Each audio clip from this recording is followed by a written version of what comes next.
여러분, 우리가 살아가는 이 한평생의 삶의 현장 속에서 여러분 날마다 승리하기를 원하시지요? 여러분 승리하기 싫으신 분 손 한번 들어보십시오. 아무도 없을 겁니다. 이 땅에 살아가는 모든 사람들은 자기의 삶의 현장 속에서 날마다 궁극적으로 승리하는 인생이 되기를 원합니다. 그런데 우리가 이 땅을 살아갈 때 승리하기 위한 조건이 뭘까요? 분명하게 이러이러한 인생은 참으로 성공한 인생이요 승리한 인생이다, 이렇게 평가할 수 있을 겁니다. 그런데 세상의 조건들을 따져보면 남들보다 월등한 어떤 스펙을 가져야만 성공할 수 있다, 승리할 수 있다, 이렇게 이야기할 것입니다. 아니면 태어날 때부터 풍요로운 가정, 요즘 말로 하면 금수저로 태어나면 저 사람은 100% 성공한 인생, 승리한 인생을 살 것이다, 이렇게 이야기를 하곤 합니다. 그래서 사람들은 인생의 승리의 조건을 외부적인 것에서 찾으려고 합니다. 그래서 우리의 가치를 세상에 두고 살아가는 것이 이 시대에 살아가는 사람들의 모습이 아닌가 싶습니다. 그러나 예수 그리스도 안에 부르심을 받고 믿음 가운데 살아가는 우리는 인생의 승리의 조건이 세상이 여기는 그러한 가치에 있지 않다라는 사실을 우리는 분명히 인식하고 살아갈 수 있어야만 합니다. 오늘 말씀을 통해서 인생의 승리의 유일한 조건이 무엇인지 아시고 승리하는 인생이 다 되시기를 주의 이름으로 축원합니다. 오늘 말씀은 애굽의 총리가 되어서 형제들과 상봉한 요셉의 모습을 우리에게 보여주고 있습니다. 이러한 요셉의 인생에 대해서 우리가 어떻게 평가해 볼 수 있을까요?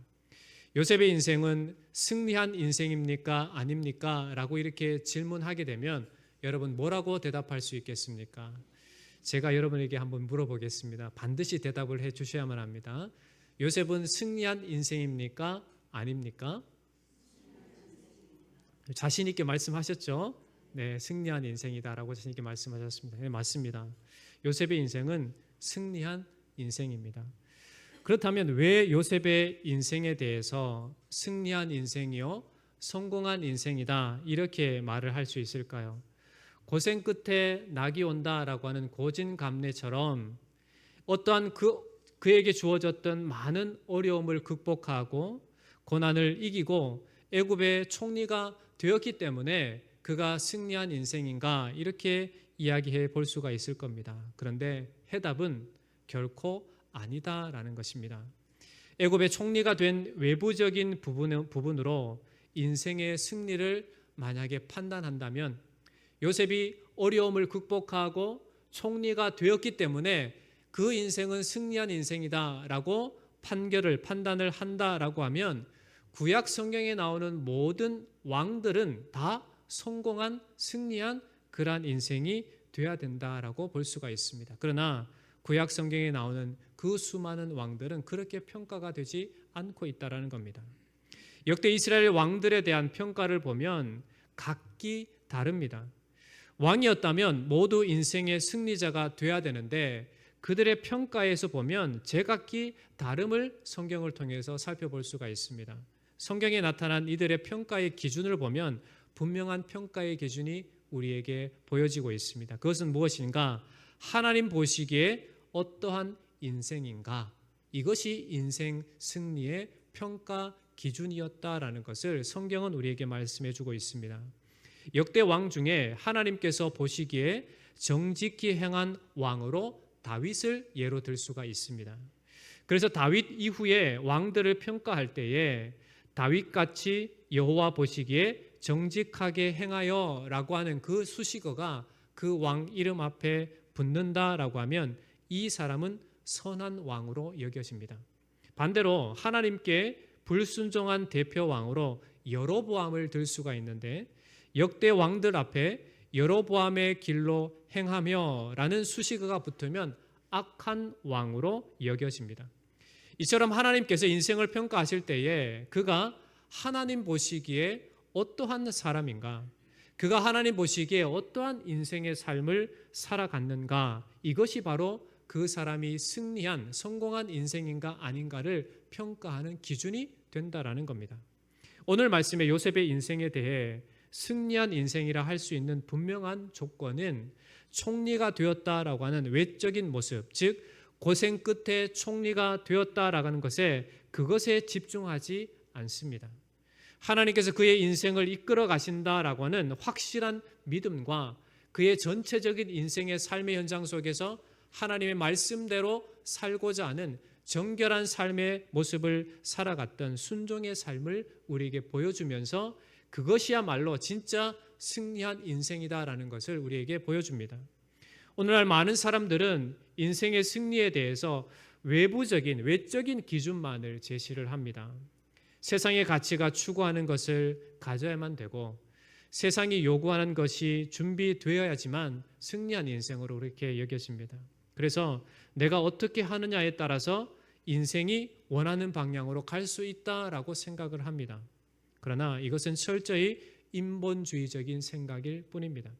인생의 승리의 조건은 내가 어떻게 하고 세상이 요구하는 것으로 준비되어야지만 승리하는 것이 아니라 진짜 승리의 길은 하나님의 계획 속에 내가 살아가고 있고 하나님의 인도함 받는 인생이 나의 인생이며 그것을 알고 믿음으로 살아가는 순종의 삶으로 살아가는 것만이 우리 인생을 승리로 이끌어갈 수 있는 유일한 조건이다라는 사실을 분명하게 우리에게 보여주고 있습니다.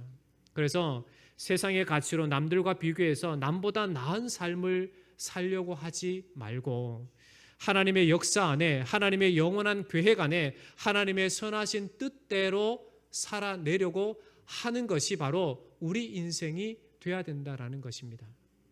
내가 기준이 되고 세상의 잣대가 기준이 되면 결과만을 중요시하게 되어 있습니다.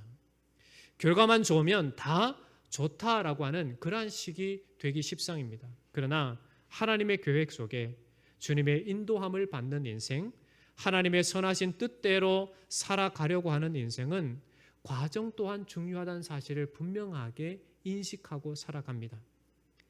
그랬기에 그의 모든 인생의 과정 속에서 하나님께 충성하고 하나님의 선하신 뜻을 이루기 위해 하나님의 백성다운 정결한 모습을 갖고 믿음으로 순종하며 그렇게 살아가게 되어 있습니다. 오늘 본문의 요셉으로 돌아가서 예를 들어보면 요셉이 바로의 친위 대장이었던 보디발에게 종으로 팔려갔을 때에 보디발의 아내의 유혹에 요셉은 어떻게 반응을 합니까? 창세기 39장 9절 말씀을 보면 이렇게 대답하는 것을 보게 됩니다.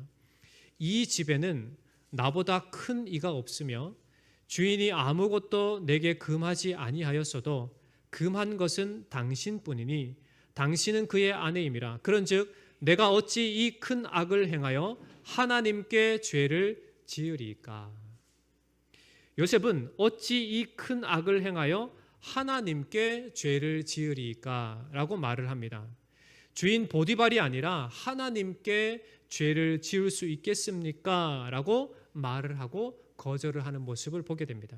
이 말은 무엇입니까? 철저히 하나님 앞에 정결하게 살아가고자 하는 이 요셉의 열심을 볼 수가 있습니다.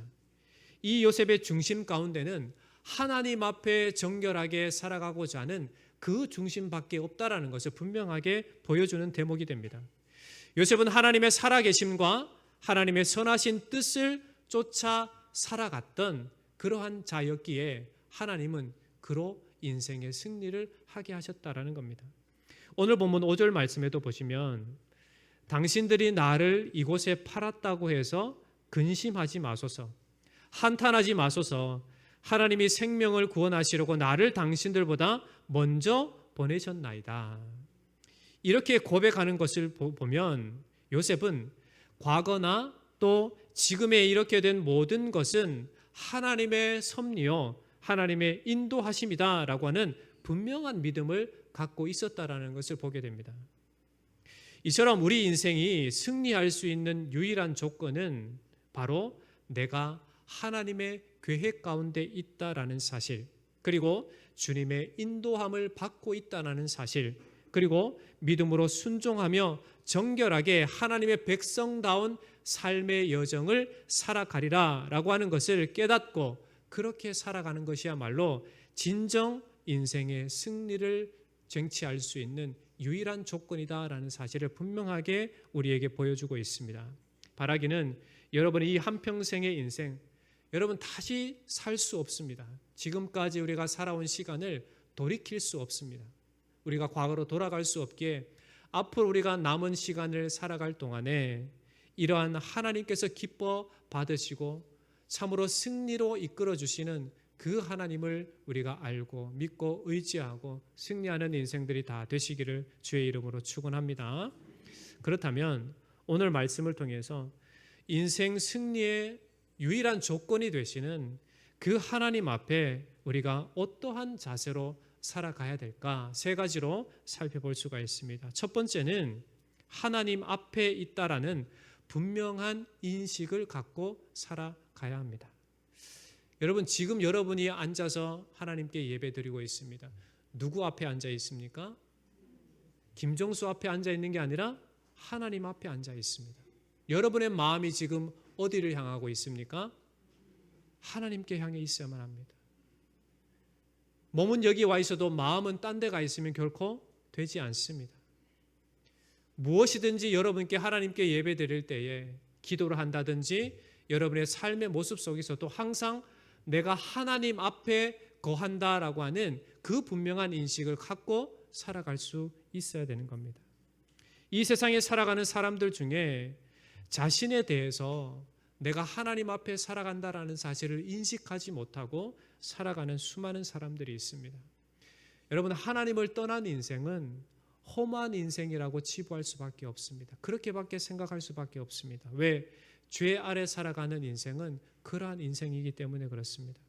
아무런 가치도 지니지 않는다라고 자기 자신을 생각하고 자기 자신을 그렇게 생각할 뿐만 아니라 다른 사람도 가치 없는 인생으로 그렇게 치부한다라는 겁니다.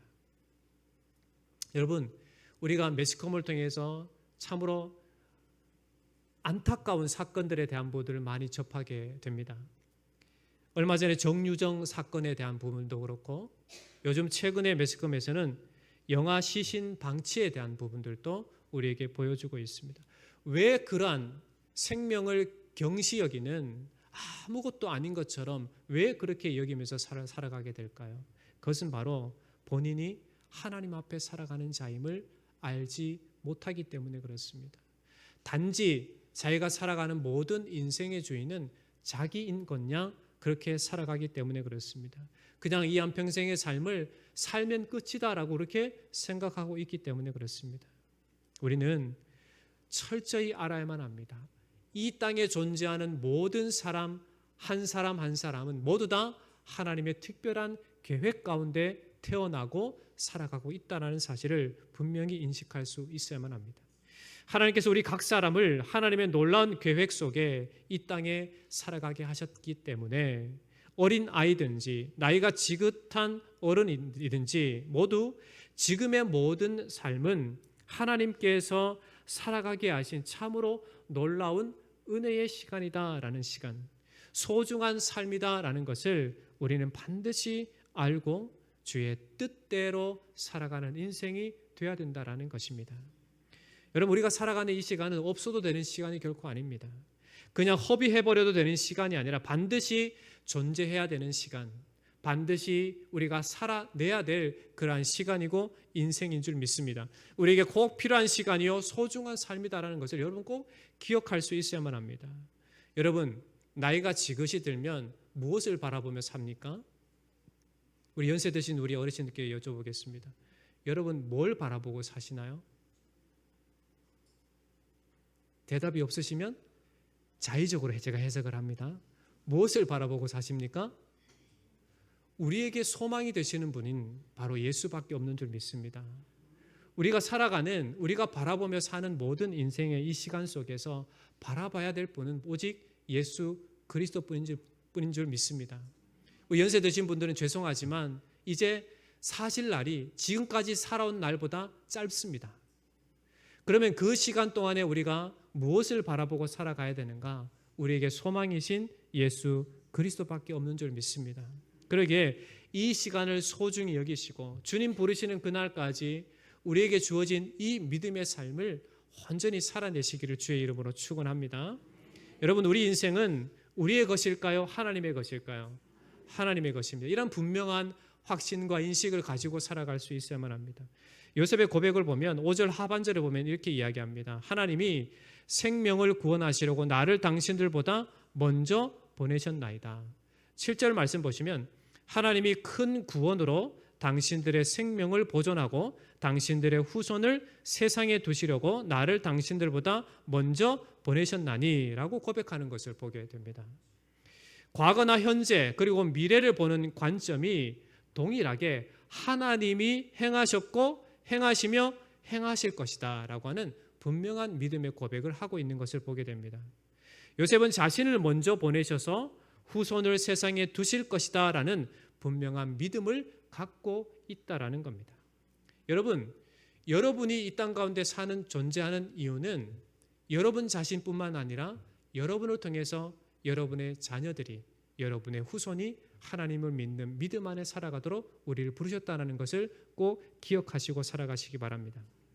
요셉은 자신의 가족들이 애굽으로 옮겨와서 살게 되는 일이 단지 기근이 당시에 2년 동안 계속되고 있는 그 기근이 아직도 5년 동안 되어갈 텐데 그 기근을 일시적으로 피하기 위해서가 아니라 그의 가족을 통해서 하나님의 백성으로 이스라엘이라고 하는 국가를 이루게 하시려는 하나님의 선하신 뜻이 있다는 것을 분명히 인식하고 알았던 것입니다.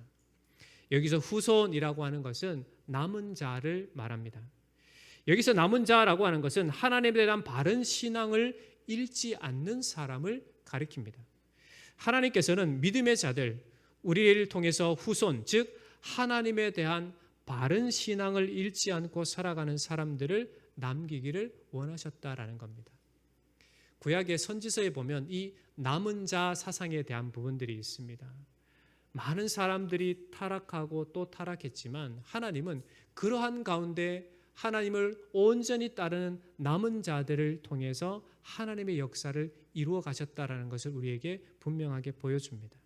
그러기에 우리 각 사람이 하나님 앞에 살아간다라고 하는 그러한 것을 인식하고 하나님에 대한 바른 신앙으로 후손, 즉 남은 자, 하나님을 온전히 경외하는 자로 여러분 꼭 살아내시기를 주의 이름으로 축원합니다. 두 번째로 우리가 인식해야 될 부분이 뭔가, 하나님께서 행하셨다라고 하는 신앙을 가져야만 됩니다. 내가 한 것이 아니라 누가 하셨다고요? 하나님께서 행하셨다라는 겁니다.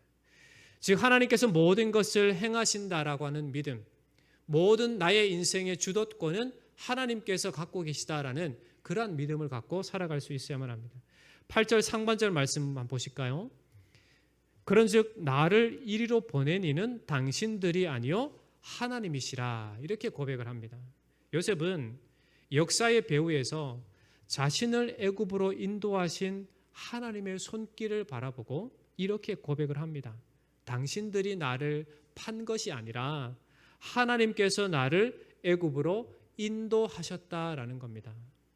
만약 요셉이 자신의 인생과 세상의 역사를 처음부터 끝까지 주관하시는 그 하나님이시다라는 믿음을 가지지 못했다면 자신을 팔아버린 형들을 만났을 때에 당신들이 나를 팔아서 내가 이렇게 고생을 하지 않았습니까? 라고 질책을 할 것이고 미워하고 그리고 그들을 싫어했을 겁니다. 그러나 자기에게 다가온 모든 것들의 삶은 하나님께서 그렇게 인도하셨고 최종적으로 나를 이곳 가운데 인도해 주셨다라고 고백할 수 있게 되었다라는 겁니다. 그랬기에 자신에게 다가온 유혹이나 자신에게 다가온 역경이나 고난과 어려움도 충분히 하나님을 의지함으로 이겨낼 수 있었다라는 겁니다. 요셉은 자신이 팔렸던 일부터 시작해서 여러 가지 힘겨운 시간들을 보내야 했던 그 시간들, 가족들이 애굽으로 이주해 와야 하는 그 일까지 모든 것이 하나님의 주권적인 역사, 하나님의 인도하심이었다라는 사실을 분명하게 알고 고백하고 있다라는 겁니다. 그랬기에 형들을 용서할 수 있었습니다. 하나님께서 이렇게 하셨습니다. 당신들이 나를 팔아버린 것이 아니라 하나님께서 나를 이렇게 인도하셨습니다 라고 고백할 수 있었던 것입니다. 우리도 세상의 모든 일을 주관하시는 분, 나의 평생의 삶을 주관하시는 분이 하나님이시다라는 사실을 결코 잊지 않고 살아갔으면 좋겠습니다. 이 사실을 아는 사람만이 세상을 살아가면서 겪게 되는 고통과 어려움과 환난과 핍박을 이길 수가 있습니다. 그리고 이 사실을 아는 사람만이 진정한 우리 내면 깊숙한 곳에서 성령께서 부어주시는 그 기쁨과 만족함으로 살아갈 수 있게 되는 것입니다. 우리의 주변의 상황은 바뀌지 않지만 그러함에도 불구하고 우리 안에 내주어지는 그 성령의 뜨거운 능력으로, 그 은혜로 우리는 감사할 수 있고 기뻐할 수 있고 만족하는 삶을 살아갈 수 있게 된다라는 겁니다. 여러분, 다른 사람과 한번 비교 한번 해보십시오. 하나님을 제외하고 다른 사람들이 사는 모습이나 다른 사람들의 어떤 형편과 나의 지금의 형편, 나의 건강, 나의 삶의 형편을 비교했을 때에 우리는 초라한 것밖에 보이지 않을 겁니다. 그러나 그러한 가운데 있다 하더라도 우리 안에 역사하시는 그 성령을 의지하고 하나님이 우리에게 부어주신 그 놀라우신 섭리와 우리와 함께 하심의 그 은혜를 우리가 집중할 때에는 다른 모든 것을 차치하고 다른 모든 것들은 필요치 않고 오직 하나님으로 인해서 만족하고 기뻐하고 감사할 수 있다는 것을 발견하게 될 것입니다. 바라기는 우리 각 사람의 모든 삶의 형편을 아시고 주장하시는 그 하나님만을 의지하고 집중하고 그 하나님으로 만족하는 인생이 다 되시기를 주의 이름으로 축원합니다. 세 번째로 살펴볼 수 있는 것은 하나님의 우리를 향하신 뜻이 있다라는 겁니다. 하나님은 우리 각 사람, 우리 한 사람 한 사람을 통해서 이루시고자 하는 뜻이 분명히 있습니다. 지금 나를 이때에 이곳에 있게 하신 뜻이 무엇인가 우리는 생각해 볼 수 있어야만 합니다. 저는 예전에 학창시절 때 내가 왜 이 시골에 태어났을까? 만약에 내가 서울 그 중심가에 태어났으면 이렇게 살지 않을 텐데 라는 생각을 해본 적이 있습니다. 여러분, 지금 현재 여러분이 사는 삶의 모습이 바뀌어서 여러분이 원하는 곳에 태어났고 여러분이 원하는 곳에 산다고 해서 여러분이 성공한 인생, 승리의 인생이 될까요? 안 될까요? 그건 알지 못하죠. 하나님이 어떻게 하실 건가. 그러나 하나님은 분명히 우리에게 허락하신 때와 시간, 장소가 있습니다. 지금 여러분 살아가는 모든 삶의 형편이 하나님께서 여러분이 살아가야 할, 여러분에게 주어진 사명의 삶을 살아가야 할 그 시간과 장소임을 여러분 꼭 기억하실 수 있어야만 되는 겁니다. 5절 말씀 다시 한번 볼까요? 5절 하반절 말씀 보시면 하나님이 생명을 구원하시려고 나를 당신들보다 먼저 보내셨나이다. 이렇게 고백하는 것을 보게 됩니다. 요셉을 애굽으로 보낸 이유가 뭐라고 고백합니까? 생명을 구원하기 위하여라고 이렇게 고백하는 것을 보게 됩니다. 지금 2년 동안 흉년이 계속 진행이 되고 있습니다. 아직도 앞으로 5년이 남은 이 흉년 가운데 아버지와 형제들 그리고 온 가족들의 생명을 지키기 위해서, 더 나아가 후손들의 생명을 보호하기 위해서라고 이렇게 고백을 하고 있다는 겁니다. 생명을 구원하신다라고 하는 것은 단순히 육체적인 우리의 먹고 마심의 그 문제에 대한 부분들만 이야기하지 않습니다. 이 생명을 구원한다라고 하는 이 말은 하나님께서 택하신 자신의 백성으로 반드시 그렇게 만드시고 영적인 구원의 개념까지 포함하는 그런 단어인 것입니다. 지금 야곱과 그의 자녀들이 가뭄으로 인해서 애굽으로 이주해 오는 것도 당장은 육체적인 생명에 대한 부분들을 연장하는 것이지만 궁극적으로 영적인 시각으로 보면 하나님의 백성이 멸망하지 않고 계속적으로 번성할 수 있도록 하나님께서 보존하고자 하시는 그러한 섭리가 있었다라는 겁니다. 그를 위해서 먼저 하나님께서 요셉이라는 자를 선택하시고 그를 애굽에 먼저 보내셔서 그를 통해서 어떻게 하신다고요? 생명을 구원하도록 그렇게 인도해 주셨다라고 하는 참으로 놀라운 시각, 그 시선, 그 안목을 이 요셉이 갖고 있었다라는 것을 우리에게 보여줍니다. 지금도 하나님께서는 자녀된 우리의 육적인 필요를 채우시는 하나님이십니다. 뿐만 아니라 자녀된 우리의 영적인 필요도 분명하게 채우시는 그러한 하나님이신 줄 믿습니다. 유일한 구원의 길을 되신 독생자 예수 그리스도를 보내시고 그를 믿는 자마다 하나님의 자녀가 되는 권세를 허락하시고 자녀여 하나님의 귀한 백성으로 살아가도록 그렇게 하셨습니다. 하나님은 이렇게 영원한 생명을 우리 가운데 주셨고 우리 모든 인생을 선하신 뜻대로 이끄시고 채우시는 하나님이 되십니다. 그렇기 때문에 이러한 은혜 가운데 살아가는 우리를 통하여 하나님께서 분명히 이루시고자 하는 뜻이 있습니다. 그것이 무엇일까요? 오늘 요셉을 통해서 생명을 구원하기 위함인 것처럼 오늘날 우리를 이 땅 가운데, 이 시간 가운데, 이 지역 가운데 살아가게 하신 이유가 먼저 주 예수 그리스도를 믿고 그 믿음으로 구원받은 하나님의 자녀 백성으로 삼으신 이유가 무엇인가? 그것은 동일합니다. 우리를 통하여 생명의 구원을 계속 이어갈 수 있도록 하기 위하여 우리를 부르셨다라는 겁니다. 우리가 한 사람 한 사람을 통해서 우리의 가족들, 우리의 이웃들, 더 나아가 주변의 사람들에게 영원한 생명으로 인도하는 그 복음을 증언하게 하기 위하여 우리를 먼저 부르셨다라는 사실입니다. 이곳에 우리 새 갈릴리 교회를 세우신 이유가 목적이 무엇일까요? 우리만 잘 먹고 잘 살라고 이렇게 세우신 게 아닙니까? 아닙니다. 이 교회를 통해서 주님 몸된 교회를 통해서 이 지역 사회를 구원의 빛을 발할 수 있도록 이 지역 사회를 살리도록 하기 위해서 우리를 부르셨다라는 사실입니다.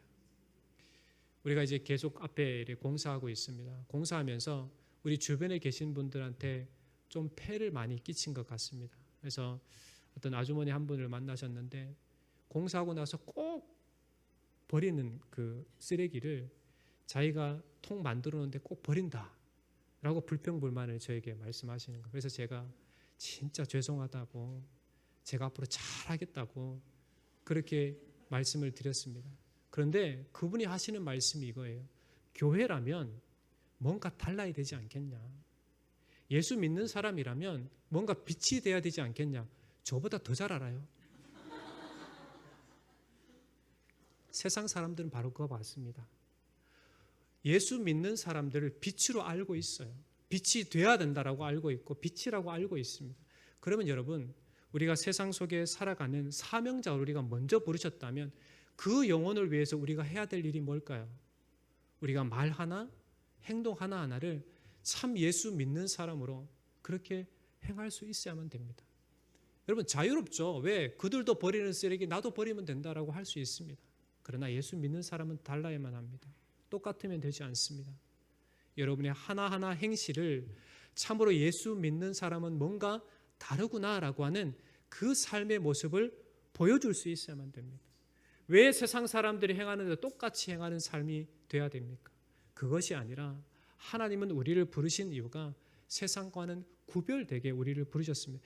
구별되었다라는 것은 하나님의 사람으로 이 세상 사람들을 품을 수 있도록 섬길 수 있도록 생명으로 인도할 수 있도록 우리를 그 구원의 빛으로 부르셨다라는 겁니다. 그러기에 여러분 이 사명을 알고 여러분 섬기는 자로 그리스도의 모습을 본받은 자로서 그 그리스도의 복음 생명을 전하는 일에 힘써 나아가시는 여러분 다 되시기를 주의 이름으로 축원합니다.